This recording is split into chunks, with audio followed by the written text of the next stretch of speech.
Okay, let's try again. I don't know, everybody probably left, but it's okay. I invite to Rob. I was just talking to him. We were having some issues. Let's see if it works now. There you go. Hi, Rob. Hi. How are you? Hi.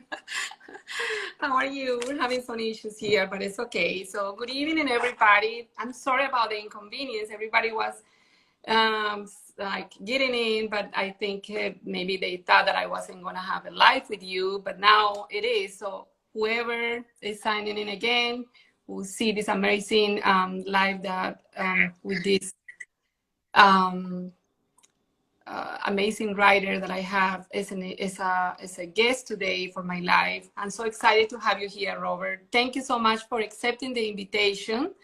I'm pretty sure that my community will be very happy when I translate this to Spanish, and the people that can see it in English will be also happy to hear what we are gonna talk about today. I know it's already like 15 minutes passed by, but it's okay. We'll do the best of our time. So how are you doing, Rob? I'm well, and thank you for inviting me. I appreciate it very much. No, thank you so much. I wanna start asking you some questions because I'm gonna use the time is I'm gonna do my best with using the time with you. Um, Robert, uh, I was when I read your book, your Soul's Plan. I had a lot of questions because I identified myself with many of the stories that you told us, and one of the things that I was more like fascinated by was the reason why you started this path, this spiritual path. You said that your life was kind of like you felt like unfulfilled in your life, Mhm. and one day in 2003, and you were in New York and you were working for the corporate world, and you felt kind of like odd, like kind of like this is how I picture that, like you didn't belong to this world, to this planet, right? Like there was something more that you were needed to do, and three things happened during that year. Can you tell us a little bit more about your story? Because it's very fascinating. Yeah, I'd be happy to. The first thing that happened is I had a session with a medium, which is something I had never done before, and actually was not even sure I believed in. But I was very unhappy doing this corporate work. I was having basically an existential crisis about my life, and everything else I tried to resolve it and figure out what I should be doing here didn't work. So, almost in desperation, I went to have this session with the medium. And this happened on May 7 of 2003. The reason I remember the date specifically is that that was really the day on which my life changed. She started the session by saying, "Your spirit guides are here." And I said, "What is a spirit guide?" I mean, I'd never even heard the term before. So she explained that. And then she said, "Your guides would like to talk directly to you." And she started to channel them. And the very first thing they said was, "You planned your life, including your biggest challenges, before you were born." I just shook my head and I said, "Well, why in the world would I have done that?" And they said, "You did this for purposes of spiritual growth." They then went into this very long monologue in which they went through all of my challenges one by one and told me why I had planned them. And what was really compelling about this is that they knew what all of my challenges had been without me telling them anything about myself, nor had I told the medium anything about myself prior to the session.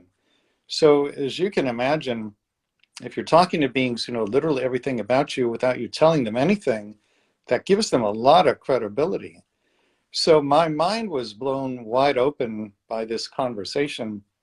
And in the days and weeks after the session with the medium, I thought about this perspective of pre-birth planning constantly.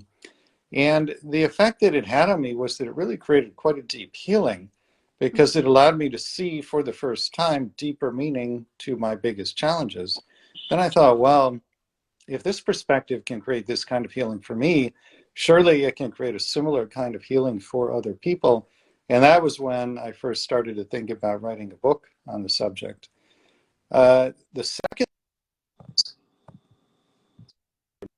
frame, I was introduced to a woman who has the ability to go into trance and channel her soul. So we spent about 15 hours over 5 sessions with her channeling her higher self and me asking her higher self questions about how pre-birth planning works. Her soul explained pre-birth planning to me in great detail, and that 15 hours of channeled information really served as the foundation for all 3 books I went on to write. And the third thing, which also happened at that time, I had an experience in which I was doing nothing more than walking down the street in the middle of the afternoon. And all of a sudden, every time I looked at another person, this feeling of pure, overwhelming, unconditional love for that person would wash over me. Now, when I call it pure, unconditional love, those are the words that are closest in the English language, but there really are no words to describe this feeling. All I can tell you is it was not a human kind of love, it was a divine love, and it was really a transcendent experience. Now, I had never heard or read of anything like this, but I understood intuitively what was happening, which was I was in some kind of enhanced immediate communion with my own soul. In other words, it's as though my soul were saying to me, this love is who you really are. This is your true nature. And I believe that my soul gifted me with that experience because later, after I looked at many people's pre-birth plans for the books, I found that every pre-birth plan, regardless of what was being planned, was based on complete unconditional love for every person involved. And then I thought, aha, that experience I had walking down the street that day, that was given to me so that when I found this result in my research, I would know that what I was finding was true. But anyway, that the combination of those 3 things got me to leave the corporate world and attempt to write the first book. And then shortly thereafter, well, not shortly, it was actually 3 years later, Your Soul's Plan came out, and then Your Soul's Gift, and then Your Soul's Love. All 3, by the way, are available in Spanish: El Plan de tu Alma, El Don de tu Alma, and El Amor de tu Alma. Yes. I know that because a lot of people that follows me and people that I talk to, I'm also a life coach, and I do a lot of sessions in Spanish and some in English. And people always, we talk about the Soul's Plan. We talk about your book. That's why I was so like curious and interested in. I would say I'm grateful to have you here tonight. To me, it's like a dream because you have so much to give to this world, and a lot of people have so many questions. And I kind of like take the most relevant questions that they ask me because I don't know. Although I've been studying like philosophy, I don't know if you've heard about a philosopher. His name is Gerardo Schmettling. He's Colombian. No. Yeah, I don't know the name. It's just because what you have written in your books, a lot of things are very similar from the things that he already passed away in 2004, but a lot of things are related to specifically what is going on in the planet right now and how our souls how our soul's plan is, what do we come here for, what is our purpose of our lives, and things like that. So when I was studying that in every single module, and then I started reading your books, and like I related to that, and like, oh my gosh, this is like probably in other lives, but because it's like the information is very similar. So that's what I also wanted to ask you if you have heard about him. He used to be, he's from Colombia. He was from Colombia, but I think his grandfather was from Germany. And he explains a lot of things that you explain in your books also. Anyway, so I wanted to ask you, so when you felt, when you had the feeling of unconditional love, as you just explained, that it was out of this world kind of feeling, right? You can describe it, and even like it's more difficult in English, especially for us that this is not my native language. So to understand that, when you felt that, and you had this like dialogue with yourself. Right, that's how it happened, that it encouraged you to go and see a medium. Is that what I read, or I'm mistaken? Your image froze and I didn't hear what you said. Um, when you had this unconditional love feeling, right? Mhm. You got this like message of going and talking with a psychic medium, right? The Mhm. medium. What happened to you? How did you get the message, or what make you go and talk to these people, to the mediums? Well, I think you can answer that question on two levels. On the level of the personality, it was an existential crisis, just being unhappy with corporate work and feeling that I had come to Earth to do something else and wanting to figure out what that was. But the more correct answer is to answer it on the level of spirit, which is to say, I was getting guidance from my spirit guides to have that session with the medium. I didn't know that at the time, but looking back on it, I think pretty clearly that's what was happening. Hmm. Very interesting, Rob.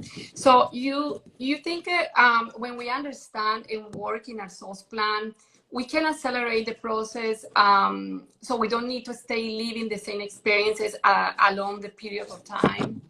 Like if we recognize our soul plan in this life and this existence, um, we can just like kind of like short the experiences and changing in this life. So it's important to understand what we mean when we say that everybody has pre-birth plans. There isn't just one plan, everybody has many plans.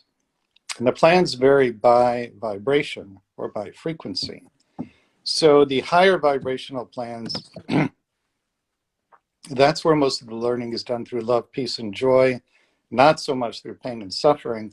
The lower vibrational plans, the learning is done through pain and suffering, not so much through love, peace, and joy. So you have free will and you choose whether you're on a high vibrational plan or a low vibrational plan. If you make loving decisions, that raises your vibration, it puts you on a higher vibrational plan.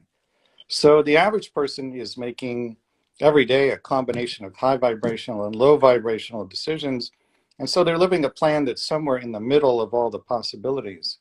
But if you consciously use your free will to be the most loving person you can be, and that means both giving and receiving love, not just giving, that will put you on a higher vibrational plan and there will be less suffering involved. Not no suffering necessarily, but less. Hmm. So I understand that part of the work that you do is to help people to see the deeper spiritual meaning of the purpose on their biggest challenges. Is that right? That's part of the things that you do That that is in the your main work. focus of the Uh, work. Yeah.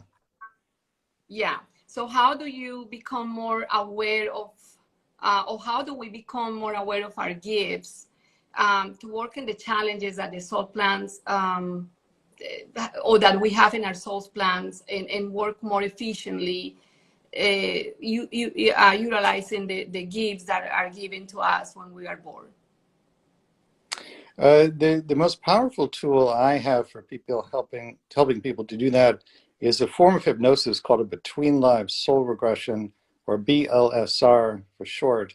If you go to yoursoulsplan.com and click on sessions in the main menu, there's a lot of information about it there, including a 1 hour video of a between lives regression. So you can either do it as a private session, or we do it in some of the workshops, which are listed on the events page. And while I'm thinking of it, I want to mention to your audience, next year in May and December, we'll be doing an online workshop in both English and Spanish, and we will do a group between lives soul regression as part of both of those workshops. So those are listed on the events page at yoursoulsplan.com. But whether you do it as a private session or in a workshop, basically what it consists of is that while in the trance state, you speak directly to what is called your council of elders. These are the non-physical beings who oversee your personal evolution. They know literally everything about you, and you can ask them any question about your life. And if it's for your highest good, they will answer. So most people ask, what did I plan? Why? How am I doing in terms of fulfilling my plan? And how can I better fulfill my plan? And they will answer every question you ask, as long as it's for your highest good, to know the answer. Wow, that's so interesting, Rob. So I had the opportunity to doing the Between Life Start soul regression workshop with you. And I remember through that regression, I saw two paths in my life, right? Through a dream that I had a long time ago. And it came during the regression, the meditation and the regression that you were doing with the help of your wife, which was amazing experience. Um, is that I remember when I was doing it, I saw two paths. Is that typical that we can see? And I remember that that dream was so clear to me that I decided to take this path, which is the one that I've been learning, the things that I need to work on in my life. I mean, my awakening just happened, like, let's say that 7 years ago, like before I was just living my life in like a pilot life. But now I can live with more consciousness and everything like that. But during that regression, I remember I saw two paths in my life. Is that typical for people to see several paths and choose one, or how does it work? Because I remember clearly that it happened to me during the session that you gave us. Are you saying they showed you two upcoming paths that you could choose between, or are you talking about two Yes. things in the past? Yes. So I had a dream like a long time ago, right? And then when I was doing the regression with you in that workshop, that dream came out. And I saw the answer of that dream because I couldn't understand the dream, and I never really questioned the dream. I just wrote it down in somewhere, but I remember the dream clearly. During the time when you were asking the questions, because the type of regression that you do is amazing, it's very deep and amazing. I remember I saw like the dream that I had plus a very smooth path in my life. But I chose this one that I've been living now, which it hasn't been that easy. Is that typical? Like we have several paths in our soul plan, but we choose either one, or no, it's not typical, or we only choose, or we only make one plan and we stuck with that. No, everybody has many plans, and again, they vary by vibration or by frequency. But it's unusual to be shown different plans the way that you were shown. Normally, the conversation with the Council of Elders focuses entirely on the life you've lived so far and the highest probability path that's in front of you. So to be shown a fork in the road like that, that's a relatively unusual experience. Rob, when and how did you wake up your interest for regression? Or I know there's a gift that we're giving to you, but how did you realize that you had this gift, and then you can be, that you were gonna be, or you decided to be using it to help people out? Well, what happened for me is that right after El Plan de Tu Alma came out, which I believe was in 2007, people started to write to me from all over the world, and they were all saying the same thing. They were saying, I want to know what my life plan is, please tell me. And for a number of years, I responded to every email in exactly the same way. I said, I'm not a medium, I'm not a channel, I don't know what your life plan is. You should work with one of the mediums in the book. But then I learned about the work of Michael Newton, who is the person who pioneered the field of between lives regression. And I took that training, and that has turned out to be a wonderful thing because it allows me a way to help people without having to go through a medium what they planned before they were born. All they have to do is go into the trance state and then ask their counsel.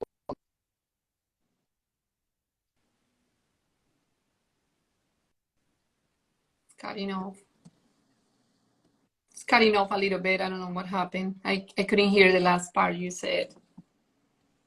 Yeah, that's actually been happening the whole time. It's been very hard for me to piece together the questions you're asking because your image keeps freezing. I don't know if what I was my saying internet, I tried to see, yes. what I was saying is, uh, people after the first book came out, people were writing and asking me to tell them what their life plan is, which I have no way of knowing directly because I'm not a medium or a channel. But then I found out about the work of Michael Newton, who is the American hypnotist who pioneered between lives regressions. I took that training, and that now allows me a way to help people find out their pre-birth plan directly. In the trance state, they speak directly to non-physical beings who can tell them what their plan is. And this way, they don't have to rely on a medium or a channel to be.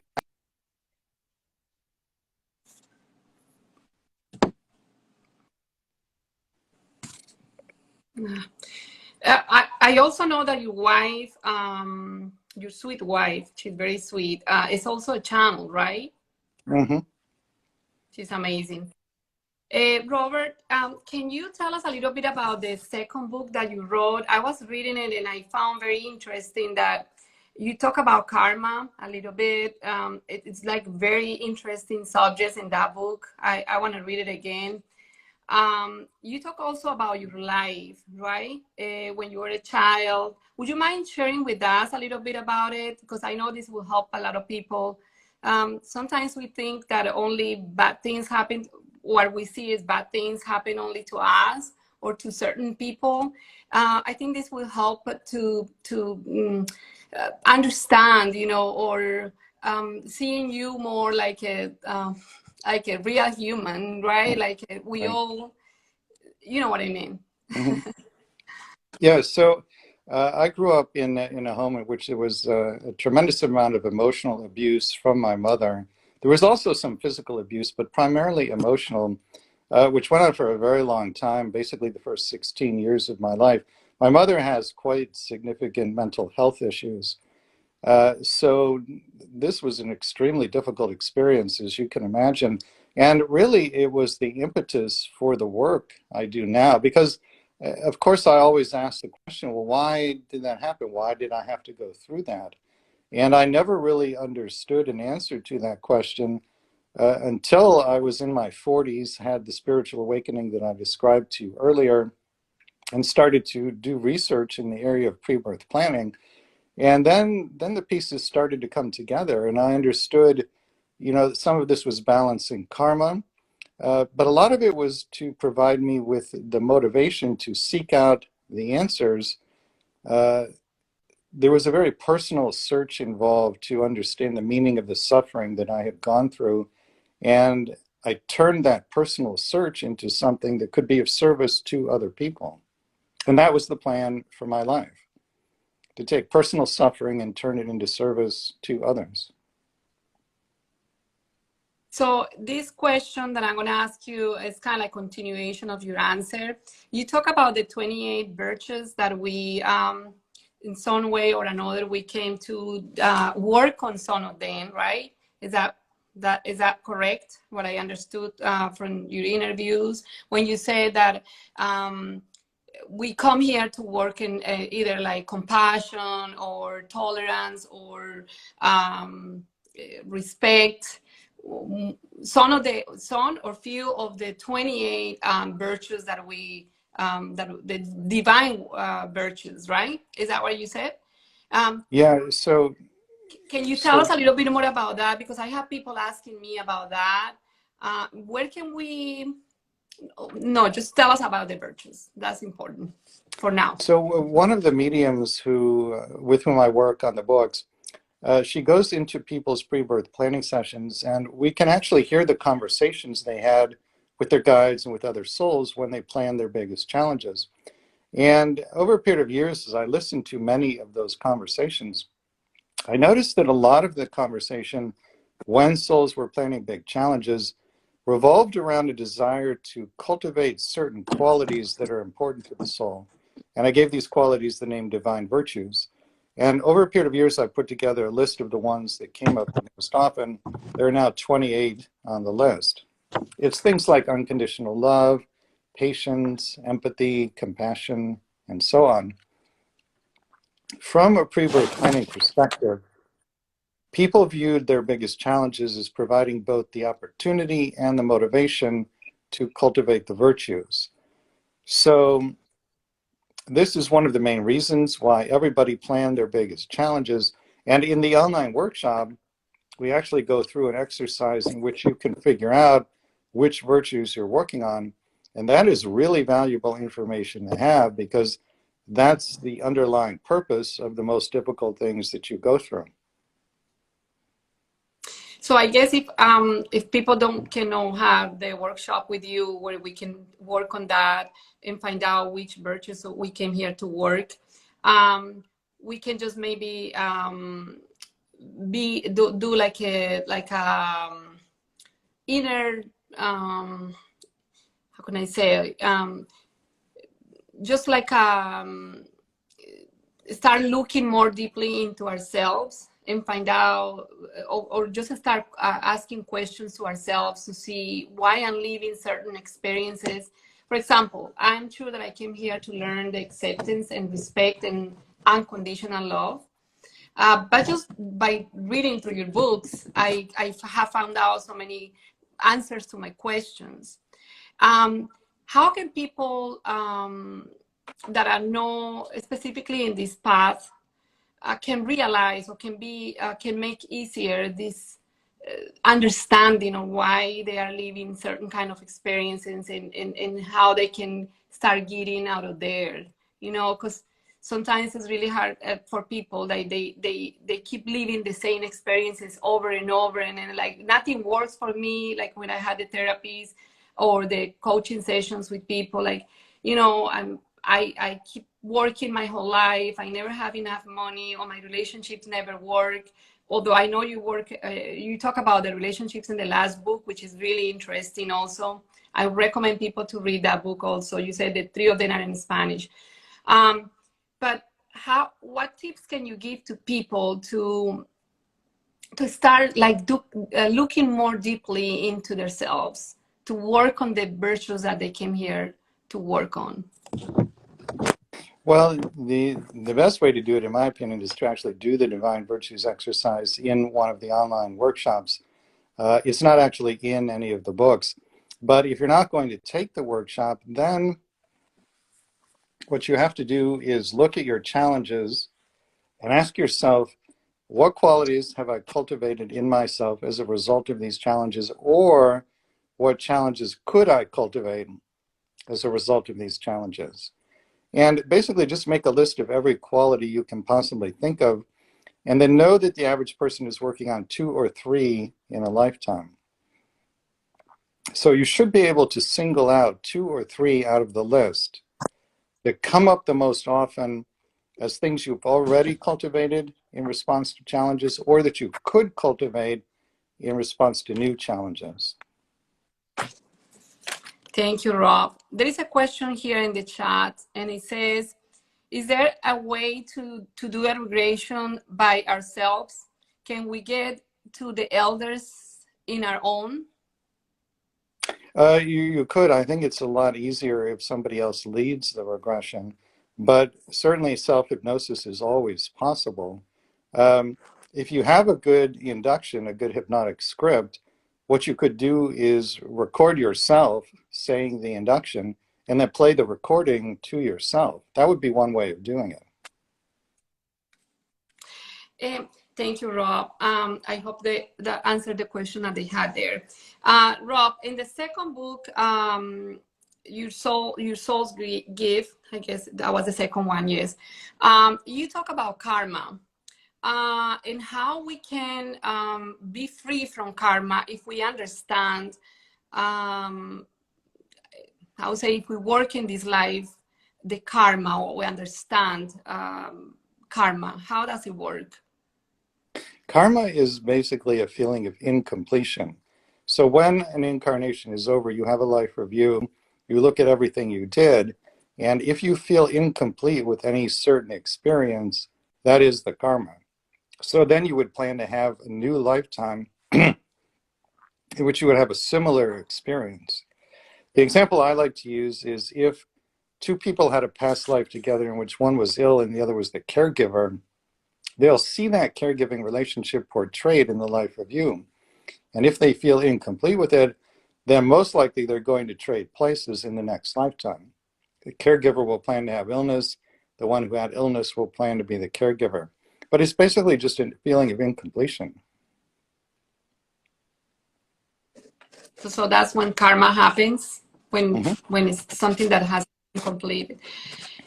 Robert, is there any like a talent that people have or anyone can develop to read the auras of the aura of a person?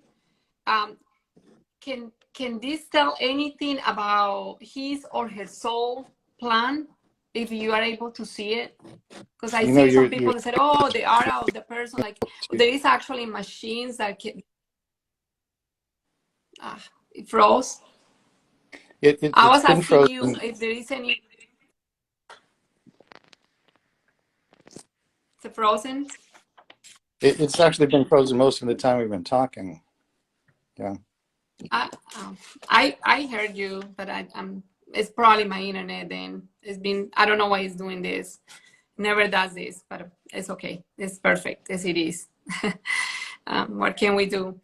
So I was asking you about the aura of a person. Is it any gift or talent that people have to read or to see the aura of a person? A lot of people are born with that ability. There are ways to cultivate it. I think there are actually classes you can take where you can learn how to do that. This is not something that I know a whole lot about. It's actually not part of my work, but I know that you can study ways to do that. Have you seen those machines that can tell when the person has like a kind of like different colors in the aura? Yeah, It's your frozen. image, you're froze again. I don't know what's going on. Okay, Rob, I'm just going to ask you one more question because unfortunately this internet is not working.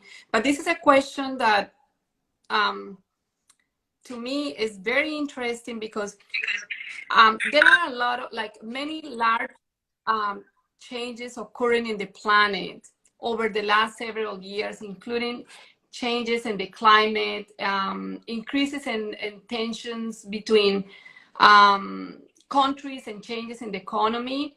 My question is, what do you think of those changes mean? Is it something actually going on in the planet now that we should be aware of, or is always how it has been, or what do you think? My understanding of what's happening is that the Earth is going through an ascension process. It's moving up drastically in vibration. And as part of the ascension process, something called purification is taking place. Purification means that everything that is of a lower vibration comes to the surface so that we can see it and then choose to release it. And So that's is it something that the individuals can do to improve the direction we the direction that we are going in? you froze again. I You couldn't didn't hear hear the me. question. No. I said there is something that the people or individuals can do to improve the direction we are going in the planet. The answer is always to raise your vibration, which means making the most loving choices you can possibly make. That's always the answer. Is it like having more consciousness of what we do in the daily basis and like vibrating with love and forgiveness and I don't know what else can we do to help the planet in this way? It's really very simple, although not necessarily easy. But anytime you have to make a decision, whether big or small, ask yourself the following question. Ask yourself, what would love with a capital L do now? Whatever the answer to that question is, do that. And if you keep doing that consistently, that will raise the vibration of the whole planet. Okay, so it is an individual work that we need to do, right? If each person needs to do that, focus on that. Rob, let's say that a person lives many lives that purifies their soul. What is after that? After living so many lives and in a good way, let's say, but there is no good or bad, but like, let's say that the life is pretty, that had developed all these virtues kind of, what is after that? Do you know? You asked what happens after we cultivate virtues? Like we work on our virtues, right? Let's say that we've been living many lives. I don't want to say good or bad, because in God's eyes we are not good or bad, we are just souls, right? But let's say that we come here many lives, we live many good lives where we cultivate like love and all the virtues. What happens after that? Like when we don't have a lot of karma, let's say. Well, at a certain point, you'll be complete with the earth experience and you'll stop reincarnating and you'll go on to a quote unquote higher dimension. There are many, many higher dimensions. There are many other physical planets. There are many non-physical lifetimes you could choose from. There's an infinite number of choices. You would just go on to something that's at a higher frequency or a higher vibration. Somebody's asking here, has he ever met someone that is in the last life as a human in the planet Earth? I don't know, you heard me. This thing is frozen. Somebody asked here, has you ever met someone that is in the last life and a human in the planet Earth? I've met a number of people who believe that they are. Whether or not they actually are, I'm not so sure. But they certainly believed that they were. How about the people that you work for the book? Does anybody has expressed that? Has anybody expressed that they are in the last life at some point, or no? There are people who have done private sessions who, whether Council of Elders, the council did tell them you are on your last incarnation. Not that many, but there have been some. Yeah. And Rob, last question, because I know you had to go. Did you want to tell us a little bit about the last book that you wrote, You Give Love? I think it's a very interesting book, and it will help a lot of people, or a lot of us, regarding relationships, to understand how we can have better relationships, how we can improve our relationships with our loved ones or with people in general. Can you just tell us a little bit about that book? Yeah, the title is El Amor de tu Alma. It's specifically about the pre-birth planning of challenges in romantic relationships. So there's a chapter about infidelity. There's a chapter about being single for a lifetime. There's a chapter about a celibate relationship. There's a chapter about impotence. Basically common challenges in romantic relationships. One of the main things that came up in the channeling sessions for those chapters is that many, many people are working on self-love in this lifetime. And the challenges in the romantic relationships are intended to refocus them on themselves so that they will cultivate self-love. The lesson those people are learning is that you are the great love of your life. It's not another person, it's you. It makes a lot of sense. It's so Yeah. true. I think I don't have any more questions, but I will ask you to tell us about a little bit more about where we can find you. I know where I can find you because I'm already following you and what you do, and I want to join the next workshop that you have, which is very interesting. I just haven't had time because I've been traveling.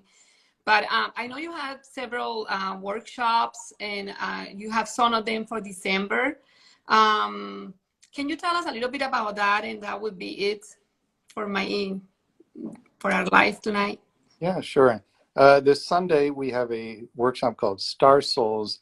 A star soul is somebody who comes from a faraway civilization, it's usually one that is much more highly evolved than Earth. The Star Soul often feels like they don't fit in here, that human society just doesn't really make any sense. And there's often a longing to go home, even though they don't remember where home is. So in the Star Souls workshop, it's again based on hypnosis. We take you through a regression that will answer those questions. Where do you come from? What are your Star Soul gifts that you brought in service to humanity? How can you best activate those gifts to be of service to humanity? So that's on Sunday, December 4th. Then on December 17th, we have a group Between Lives Soul Regression. That's the form of hypnosis in which you can speak to your council of elders, ask them, what did you plan? Why did you make those plans? How are you doing? And how can you do better in fulfilling your plan? And then in January, there's a higher self workshop. We take you through a regression that brings you into closer contact with your soul so that you can receive more guidance and inspiration. And there's an empath workshop for anybody who's an empath. That will help you to understand your empath gifts and how best to use them in service to humanity. Perfect. And if somebody wants to do like a session with you in one of the mediums that you work with on your book, can that be possible also, or you don't offer that? That is not something I offer. You can work with me privately, or you can work with them privately, but the sessions I did with them for the books, that's not actually a service that I offer to the public. Got it. Okay. Well, thank you, Robert. Thank you so much for Yeah, your you're time. welcome. You're very busy, and I was waiting for this time with you. I know people appreciate you sharing your knowledge and your wisdom. So, and I know this is going to be very helpful for people that can listen to this live or this interview tonight. Thank you Okay. very much. Yeah, you're very welcome. I wish you all blessings. Thank Bye-bye. you. I'll see you in one of those sessions again, Rob. Okay, good. I look forward to that. All right. Bye. Bye-bye. Bye-bye.